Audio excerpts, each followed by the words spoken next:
क्या ये जोरदार तालियां थी?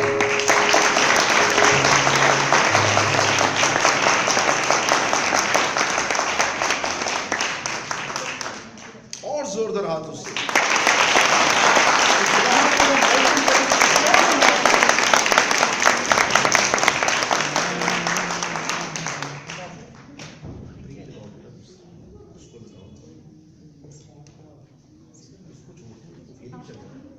बेटा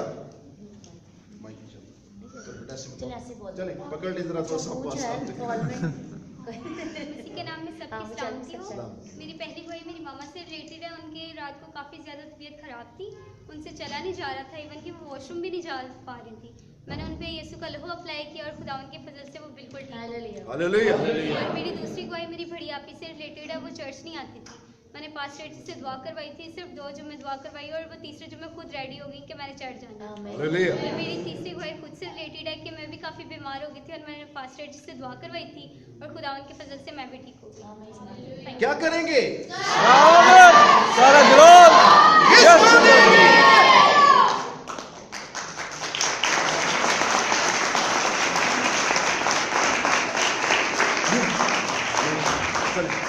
यीशु में आप सबको सलाम। मुझे तकरीबन 3 साल हो गए इधर आते। मैं भी अबलीस के जंगल में फंसा हुआ था, लेकिन इनकी दुआओं से बिल्कुल ठीक था। तो ये बुध को फिर मुझे ना थोड़ी सी ऐसे कमर में जैसे कोई मूवमेंट होती है, तो मैंने पाजी साहब से कहा कि पाजी साहब मुझे ना फिर जैसे ऐसे मूवमेंट, बेटे घबराना नहीं है। इन्होंने दुआ की, रात को भी सुकून से, अब भी खुदा उनका शुक्र है, सेहत भी ठीक है और सारा कुछ ठीक है।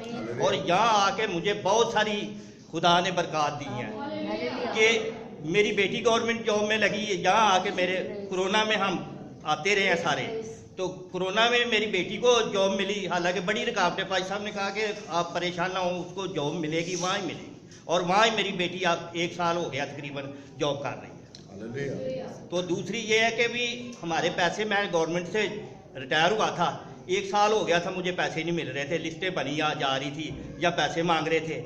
अब खुदा ने ऐसा मौजा किया, भाई साहब से दुआ करवाई और उन्होंने क्रिश्चियनों को खास कर उन्होंने खुद ही पैसे भेज दिए, मेरा पैसा भी नहीं कोई दिया।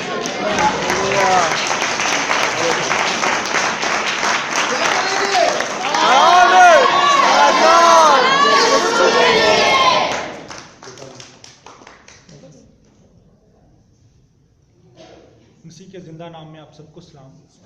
मेरी गवाही कुछ इस तरह है कि शादी के बाद जब खुदा ने बरकत दी मिसेस को, तो मैंने पास्टर से प्रेयर करवाई कि पास्टर जी खुदावंद मुझे पहला जो है ना वो बेटा दे, मेरी ख्वाहिश है।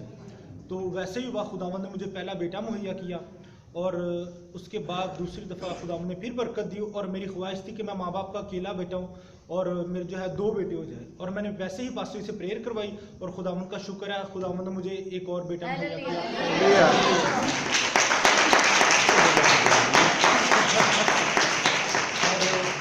जो है बड़े बेटे की तबीयत थोड़ी सी ख़राब हो गई थी, तो उसको चस्ट सारी ब्लॉक हो गई थी, तो मैंने पास्टर से प्रेयर करवाई और खुदा उनका शुक्र है कि वो भी ठीक है। और जो है काफ़ी ज़्यादा मसले थे, मिसिस को भी जब बेबी पैदा होने वाला था, तो मैंने पास्टर से प्रेयर करवाई और खुदा उनका शुक्र है कि वो भी सब कुछ ठीक है। क्या करेंगे?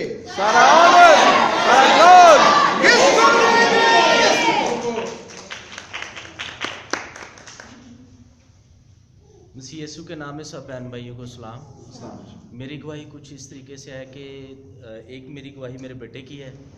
इसकी नाफ जो काफ़ी देर से पैदाइशी ठीक नहीं थी और पीप जैसे आती है, तो डॉक्टर्स को भी काफ़ी स्पेशलिस्ट को चेक करवाया, तो खुदा के खादम ने दुआ की और हम ब्लेस ऑयल यूज़ करते रहे, तो खुदा का शुक्र अभी ये बिल्कुल ठीक है। और दूसरी मेरी गवाही है कि हमारे घर के बाहर ना एक गाड़ी खड़ी होती थी, तो हमारे साथ वाले घर में ना पठान रहते थे रेंट पे, तो उनकी कुछ दिन पहले गाड़ी चोरी हो गई हमारे घर के सामने से। तो मुख्तर ये है कि जब गाड़ी चोरी हुई तो उन्होंने हमारी CDR निकलवाई सारे भाइयों की मोहल्ले में से। उन्होंने ये कहा कि ये मतलब कि मौत बेर है यहाँ के, तो इनको चेक करते हैं। तो CDR में मेरे छोटे भाई का ना रात को 2 बजे तक कॉल करने की ना आई कि ये बंदा 2 बजे तक बातें करता रहा किसी के साथ। तो उन्होंने हेलो तो जब वो CDR निकाली तो उन्होंने पुलिस को कहा कि ना CIA वाले को उठवा दिया। तो खुदा ने ये मेहरबानी की कि जिन लोगों ने देखा तो उन्होंने हमें बताया, तो हमने अपनी कोशिश की जैसे भी। तो खुदा के खादम को हमने फौरी कॉल की कि भाई साहब ये सिचुएशन हमें जो है ना ये सामने आई है, तो छोटा भाई जो है उसको पुलिस लेके गई है। तो जैसे ही भाई साहब ने दुआ की तो भाई साहब ने कहा कि थोड़ी देर में आपको कॉल आ जाएगी, तो आपका रब्ता हो जाएगा। वैसे ही हुआ कि 15-20 मिनट बाद कॉल आ गई, और कॉल आने के बाद जो है ना हमने फिर वो उनसे रब्ता किया। रब्ता करने के बाद हम कोई थाने गए, पंचायत भी लगी। अप्रोच हमारी काफ़ी अच्छी थी, लेकिन उसके बावजूद हमारा जो तवक्कुल है वो खुदा पर था तवक्कुल, और हमारा ईमान था कि इससे पहले भी खुदा के खादम हमारे ऊपर जितनी भी परेशानियाँ आई हैं, कोई भी मामला आता है तो जैसे खुदा के खादम कहते थे उनमें से खुदा हमें निकालता आया। तो मेरा ईमान बहुत मजबूत था। बेसिकली ये कि मेरे पूरे घर में मेरे घर वाले मूवमेंट दाएं बाएं मायूस होके कर जाते, लेकिन मेरा जो ईमान है वो मुझे पता होता है कि ये किस तरीके से काम होना है। खुदा के खादम ने दुआ करनी तो होना है।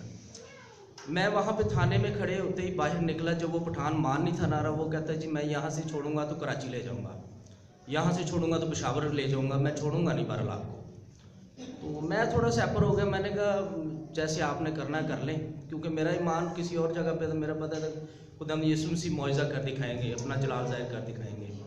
मैंने बाहर आके भाई साहब को कॉल की तो भाई साहब ने कहा 2 दिन में फ़ैसला हो जाएगा। तो खुदा का शुक्र हुआ, दूसरे दिन शाम को ना खान साहब ने कहा जी कि आप अपना बेटा ले जाए, दूसरे को नहीं मैंने छोड़ा। तो मैं ईमान रखता हूँ कि खुदा के जो काम है ना वो बहुत अटल हैं और वो अपने टाइम पे होते हैं। हमें ईमान रखना चाहिए, घबराना नहीं चाहिए। मेरी फैमिली में ये बहुत बड़ा सीन था कि पैसे भी होने के बावजूद, अप्रोच होने के बावजूद, हमने DIG IG तक अप्रोच की पूरे लाहौर के, हम सब अप्रोच होने के बावजूद वो एक बंदा किसी बात पे नहीं था रहा। तो मैं आज ये मेरी ज़िंदगी में बहुत बड़ी गवाही है, जिस शख्स के ऊपर ये मौजज़ा ठहरा उसने आके ये गवाही देना पसंद नहीं की। मेरी फैमिली मौजूद है, तो मैं इनको अपनी फैमिली को भी ये कहूँगा कि ये अच्छी चीज़ें नहीं होती जो ईमान को साथ जो ना आपके ईमान में कमी है। आप अपनी फैमिली इकट्ठे होकर मुश्तरका रह के आप ये सारी चीज़ों को देखें। मैं अंदर से बोल रहा हूँ, मैं बड़ी मायूसी और परेशानी में जैसे गुजरा हूँ ना। हम 2 भाई थे, हमने टेबल के ऊपर 12 लाख की हमने उनको ऑफ़र भी की थी कि आपकी 12 लाख की गाड़ी, आप 12 लाख रुपए हम देते हैं, लेकिन हम आपको ऐसे नहीं देंगे, हम आपको नहला धुला के मस्जिद में लेके जाएंगे, उधर कुरान पे रखेंगे, आप उठाएंगे। लेकिन वो सब चीज़ें जो थी ना एक तरफ थी। तो खुदा ने अपना जलाल ज़ाहिर किया। ये मेरी ज़िंदगी में एक नहीं, ऐसे कई बड़े मौजज़ात खुदा के खादम की दुआओं की वजह से हुए, और एक नहीं दोनों खुदा की खादमा और खादम हर हालात में, हर मुश्किल, हर वक्त तक घड़ी खुदा के खादम जो है ना दुआएं करते रहते हैं। मुश्किल से मुश्किल रास्तों में से निकले हैं। मेरी ये इस साल की ना 2021 की ये मेरी गवाही है पूरे साल की, क्योंकि हर साल मैं अपने पूरे साल की गवाही देता हूँ, क्योंकि पिछले जुमे मैं आ नहीं सका। पूरे साल में जितनी बरकतें मैं हासिल करता हूँ, बेशक ऊंचे नीचे जो भी मेरे रास्ते रुकावटें आए, मैंने ईमान नहीं छोड़ा। अपनी फैमिली में हर एक बात, हर एक परेशानी में उनको यही कहता रहा कि खुदा का घर नहीं छोड़ना।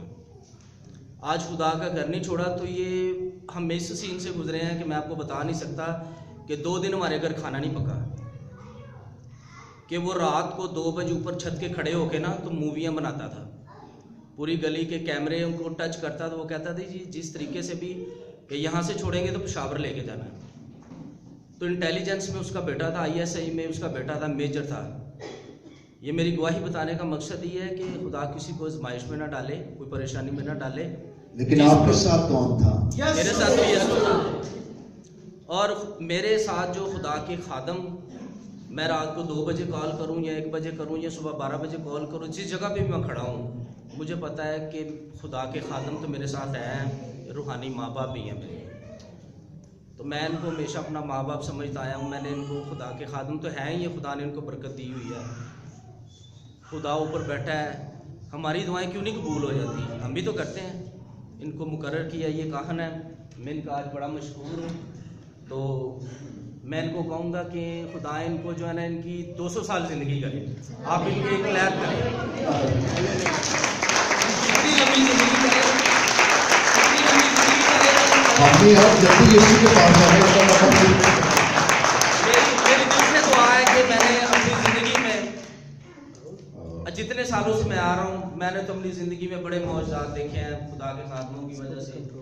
मेरे पूरे ख़ानदान ने, मेरे ससुराल ने, लोग पीछे चले गए, हट भी गए, लेकिन हमने खुदा का घर नहीं छोड़ा।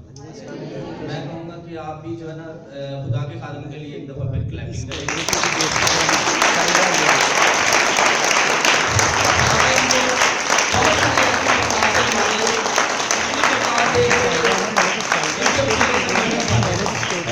क्या करेंगे?